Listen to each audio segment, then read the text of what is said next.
Good morning to all. मी संध्या आणि स्वागत आहे तुमचं आपल्या नवीन ब्लॉगमध्ये. तर छान अशी फ्रेश मॉर्निंग या फुलांसारखी झालेली होती.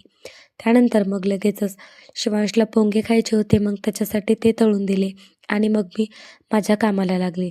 तर आज नाश्त्यामध्ये बनवायचं होतं सांबर आणि डोसा. आमच्या इथे चटणीपेक्षा सांबर आणि डोसा जास्त खाल्ला जातो, म्हणून मग तेच बनवायला तयारी सुरू होती. त्यासाठी सगळ्यात आधी मी सर्व व्हेजिटेबल्स इथे कट करून घेतले आणि लगेच कढईमध्ये थोडंसं तेल टाकलं आणि त्यामध्ये अद्रक लसूण पेस्ट टाकली. त्यानंतर इथे मी मसाले काढून घेत होते, जे की मला सांबारमध्ये टाकायचे आहेत. त्यानंतर त्याच्यात कांदा टाकला, सोबतच फ्रेश असा कढीपत्तासुद्धा होता आणि टोमॅटो आणि हो, थोडासा गूळसुद्धा ॲड करायचा. चिंच नव्हती, मग चिंचसुद्धा तुम्ही ॲड करू शकतात आणि मस्त असे मसाल्यांना शिजू द्यायचं.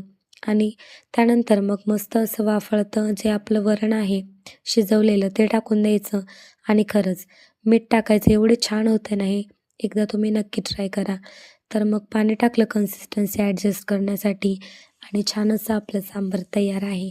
त्यानंतर त्याच्यावर थोडीशी कोथिंबीर घालायची आणि सांबार बघा तुम्ही किती टेम्प्टिंग आणि किती टेस्टी दिसत आहे आणि खरंच ते झालंसुद्धा. खरंच खूपच छान होतं. तर डोस्यांचं पीठ मी संध्याकाळीच बनवून ठेवलेलं होतं.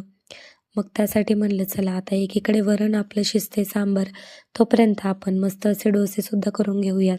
आणि मग काय छान असं तव्यावर मी सर्व डोसेसुद्धा बनवून घेतले आणि डोसे तर गरमागरमच छान लागतात. त्यानंतर बाकीची सर्व कामे आवरून घेतली घरातली आणि खरंच सर्व कामे आवरल्यानंतर जो सुकून मिळतो ना, तो बाकी कशातच नाही आहे. तर हा पप्पी बघा एवढूसाच आहे, पण याचे एवढे आवाज चालू होता की बस. आणि आज मला थोडंसं बाहेर काम होतं, त्यामुळं त्या